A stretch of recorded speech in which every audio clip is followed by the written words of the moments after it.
El testimonio de las ciencias. El señor Montemayor había atribuido a la ciencia la siguiente afirmación: el mundo es eterno, Dios no es más que un nebuloso fantasma proyectado en los cielos por la imaginación supersticiosa de los pueblos primitivos. A esta altura de la discusión, todavía le queda por probar al señor Montemayor, que, al poner esa frase en boca de la ciencia, no ha usurpado su nombre. Las pruebas que aventuró no probaron nada.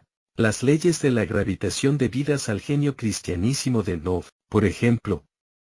Sin embargo, las vuelve a invocar, diciendo que prueban que el movimiento general y eterno, de las esferas siderales en los abismos inconmensurables del espacio, no es determinado ni empujado por el dedo de Dios. Quiere, pues, decir, que el conocimiento del orden admirable que preside el universo, es para el señor Montemayor una demostración concluyente de que Dios no existe y de que la creación es una fábula.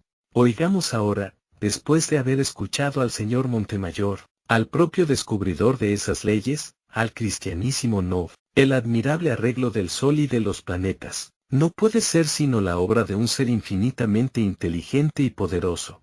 Este ser supremo lo gobierna todo como Señor de todas las cosas. Por razón de su dominio sobre todo se llama Señor universal. Lástima de sabio, que no alcanzó a comprender el sentido de su propia genial obra científica, y aun después de haber descubierto las leyes que le han hecho famoso, siguió cantando la gloria de Dios, supremo legislador y ordenador del universo. Pero no es aún el único astrónomo que, conociendo tanto, vamos a decir, como el señor Montemayor, las leyes de la gravitación, ha reconocido, no obstante ellas, o más bien por ellas mismas, a un creador del universo y autor de su orden.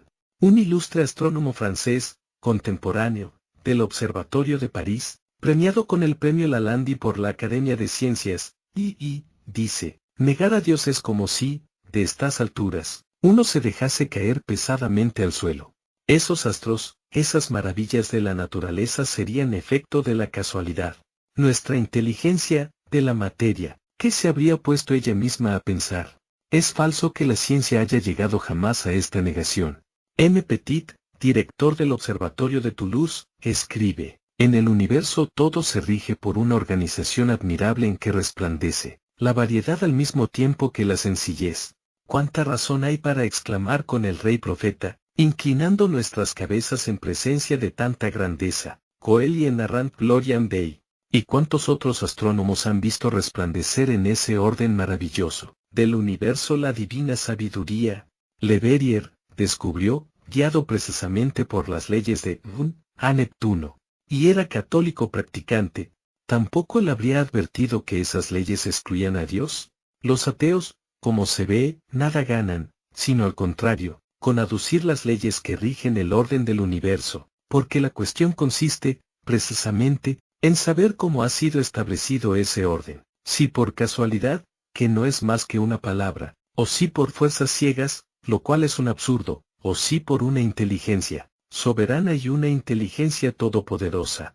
No es preciso, dentro de la concepción cristiana, imaginar al dedo de Dios impulsando y determinando el movimiento de los astros, con intervención continua y milagrosa, ni tal cosa ha sido nunca dogmatismo de la Iglesia. A este propósito, me place citar algunas hermosas palabras de Enrique Poincaré, el ilustre matemático francés. Los hombres piden que Dios pruebe continuamente su existencia con milagros, pero la eterna maravilla es que no hay milagros continuamente. Y Leibniz, precisamente ridiculizaba a Newton, su rival, por su manera de imaginar a Dios retocando constantemente su obra. Él, en cambio, imaginó a Dios construyendo, con matemática suprema, con armonía preestablecida, el universo, que ya no quiere retoques ni correcciones. Pero ni Leibniz, ni No, removieron una sola piedra del altar de la divinidad. Ambos fueron fundamentalmente religiosos. El señor Montemayor había invocado también la ley de Lavoisier, pretendiendo que por ella se niega la creación. Yo dije que no era exacto que esa ley tuviera un sentido ateo, esto es, que implicara negar a Dios y la creación, y que sólo significaba que nada se crea ni se destruye dentro del orden natural, vale decir, sin causa eficiente. El señor Montemayor quiere hacer gracia diciendo que yo le he agregado a la ley un apéndice caudal. En vez de hacer bufonadas, el señor Montemayor debió fijarse en que yo me hacía cargo enseguida de la otra interpretación, que los materialistas quieren dar a la ley de la conservación de la materia. Conservación no es eternidad, y decía que, según ella, se iba a dar a la hipótesis de la eternidad de la materia. Y considerando esta hipótesis, le puse reparos, no con opiniones de teólogos, sino con la de un sabio materialista, que no es por lo demás el único materialista que ha confesado la insuficiencia de semejantes hipótesis. Con lo cual, dejé bien demostrado que la eternidad de la materia, invocada como verdad científica, por el señor Montemayor, contra Dios y la creación, no era más que una hipótesis, y una hipótesis absurda. El señor Montemayor no contesta ni una sílaba a esta cuestión fundamental y se entretiene en hacer gracias, como siempre poco felices, haciendo gala de un francés mal empleado. Muy bien, 3 bien, bravo. 6 puntos y los bonbons al digno discípulo de don Basilio por la originalísima idea de agregar a la ley de Lavoisier aquel apéndice caudal de la causa eficiente, extranatural, creadora y dominadora del universo. ¡Qué parrafito! Es el estilo, y el estilo es el hombre.